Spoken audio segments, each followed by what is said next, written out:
let me just ask you what everybody's wondering. Do you have the votes to beat John Hoeven this weekend? Well, I think we do. The final numbers came out, or when I say numbers, I guess the delegates, the final listing of delegates only came out on Tuesday. And of course, that's a little late. So we don't have final numbers, but the sense is that it will be very close, but that we do have the numbers. So the numbers of people, the energy that's been brought to it, and you're the only contested race, so it's pretty easy to see why there are that many delegates flocking to Bismarck to be part of the Republican convention. But it's my understanding that the delegate count is higher in this off-election year. And by off, ladies and gentlemen, I mean that there is no presidential race this time. Is that true? Are the delegate numbers near record capacity for the GOP? Yeah, it is true, Joel. They're beyond record. We're at, I believe, somewhere around 2,300 is the last number I was given. And for a midterm, I think that is, I think it's 800 or 900, actually, about 900 delegates more than the previous midterm record, and about 250 delegates more than the all-time ever record. So let me ask you this. When you decided, because John Hoeven is an institution in the Republican Party in North Dakota. In 2000, he ran against my sister, Heidi, for governor, and, he was just, months prior to that, he was a Democrat, switched to be a Republican to make that race.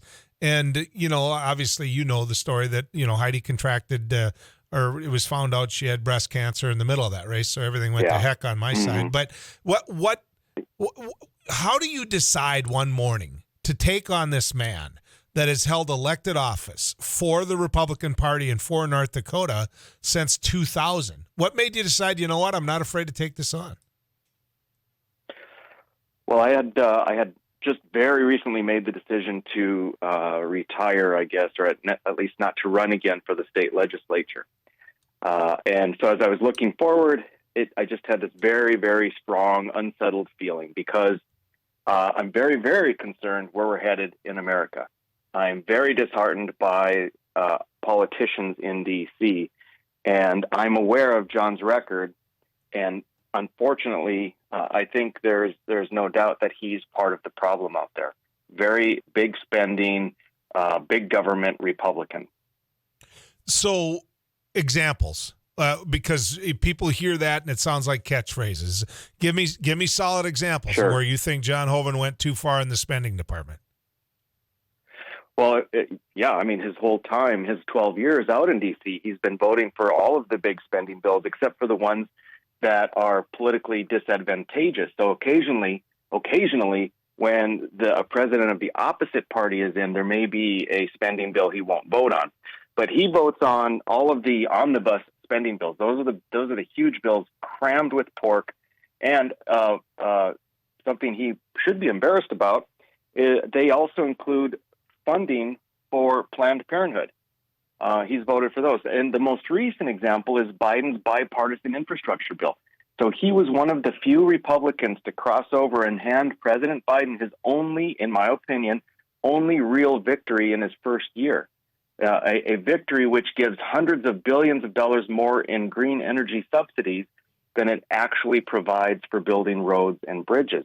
So it's just there's one bill after another on this spending spree he's on. And the spending that he's voting on, that's why we have inflation. I keep telling people it has nothing to do with Vladimir Putin. It has nothing to do really so much with Biden, because the stuff that we're spending during Biden's era, that inflation hasn't even hit us yet. That's still coming. So this is from the previous 10, 15 years or more of profligate spending by these big spending Republicans and the Democrats. Yesterday on my TV show, Rick, I was interviewing the head of the state's young Republicans and from Lincoln. And I asked him, I said, all right, who are you supporting? Because that's the big question everybody's asking. Are you supporting Becker or are you supporting Hoeven? And my guess was he was going to be, being head of the young Republicans, that he might probably be more in line with what has been there before, which is John Hoeven. He's not. He's supporting you. He talked about how you were more in line with where the Republican Party is now. So I have to ask you this. People label you as ultra-conservative. I've labeled you as ultra-conservative. Does that need to end and just say, look, that is what the Republican Party is now? Well, I do believe it's what the Republican Party is going to be, because what we say is a Republican is conservative, and we just take at face value. Oh, they say they're conservative, therefore they're conservative. So when you actually have someone who's conservative, you've already used the label conservative. So then it makes sense. Well, we have to apply a different term. Let's use ultra conservative. I do think that it would be good if we applied labels appropriately. And for someone who simply stands for the platform of the Conservative Party, they are conservative. For the ones that don't, they're squishy moderate. Let's not use the term conservative for them. And there's nothing wrong with any labels, progressive, whatever. It's whatever you believe is fine, but you should stand for it. And if you don't believe in it, then don't. Then there's two parties. It's okay to be Democrat. So let me ask you this, because word started getting out at these district conventions that they were hotly contested. In fact, word started getting out through the media, not just through talk show hosts, but through the media, that in some instances the Hoeven people were shouted at and shouted down. Is that true? Well, shouted down is not true. I'm not even sure I would say shouted at. There were a couple of instances where people in the audience shouted out, Hoeven is a rhino or something of that nature. And here's the thing, Joel, that provides for a good story. It's a little clickbaity. And although true, what we have to recognize is there were thousands of people at the district conventions across the state. And out of those thousands of people, you had a couple of people that weren't able to contain their passions enough and did shout out something like that. So they're the exception. And I mean, I'm happy for their enthusiasm and their passion, but we just have to, keep it contained. And as I said in a social media post last night, let's focus our energies on cheering for the candidate we want and not against the candidate we don't want. Dr. Becker, I have to ask you this. You look at it, and the attempt was made, it would seem, by your supporters to say that whatever happens at the convention, that the rules be changed and no one can run in the primary and take that seat away. And it seems to be that it was rejected by the Republican Party. What was this all about?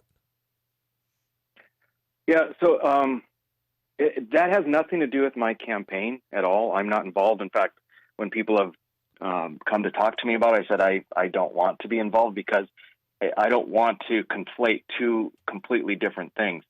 I don't know how it's going to go. I know that the gist of it is exactly what you said, to change the rules to make it so that the convention actually determines who goes to the general election. And other states would typically do that. Almost all other states have you either have a convention or you have a primary. And it is pretty odd to have both. It can make one question, like, well, why do we even need one or the other? And so that's what they're going at. When you say it's my supporters, yes, I'm certain that not all of my supporters support the rule change, and I'm certain that not all of the rule change supporters support me, but probably the majority are going to overlap.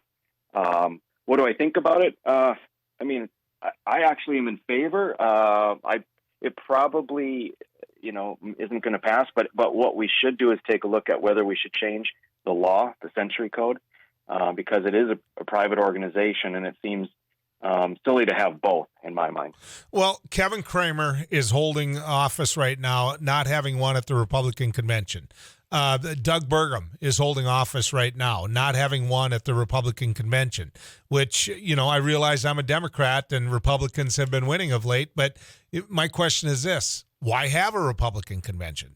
It doesn't, John Hoeven, I think, has made it pretty clear that if you beat him, which a lot of people think you're going to, that if you beat him, that he will go directly to the primary. Right. Well, Joel, you're making the case for the rule change, really, right?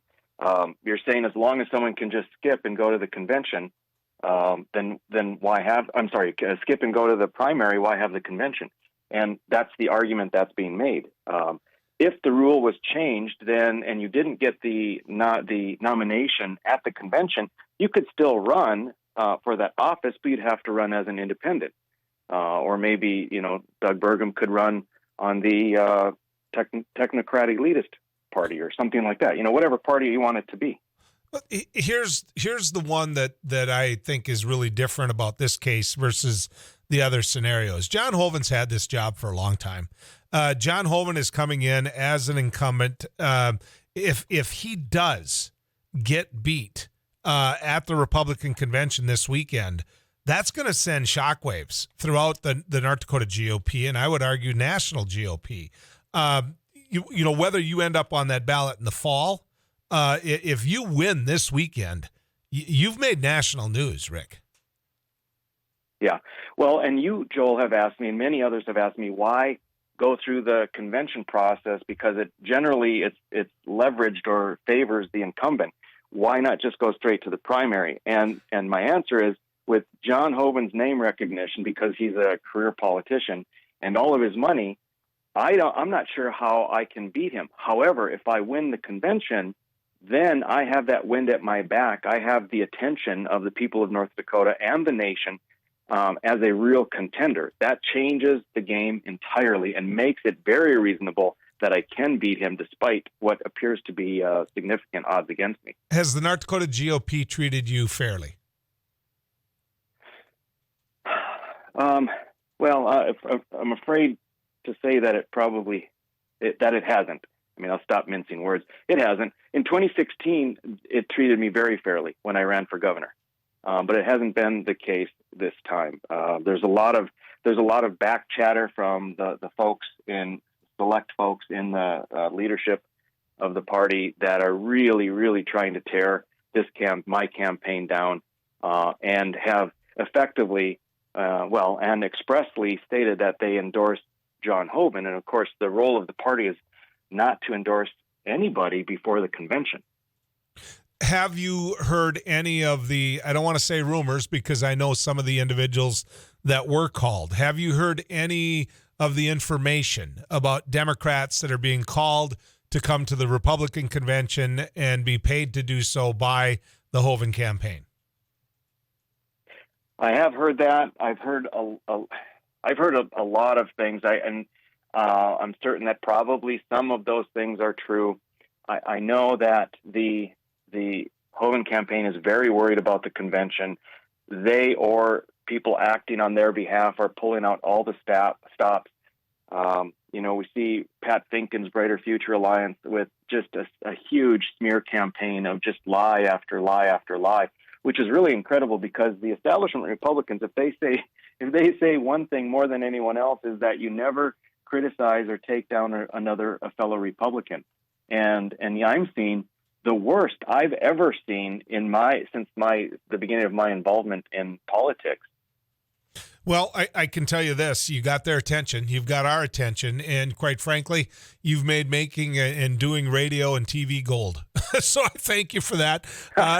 Look forward to visiting with you next week one way or another. Is that okay? Yeah.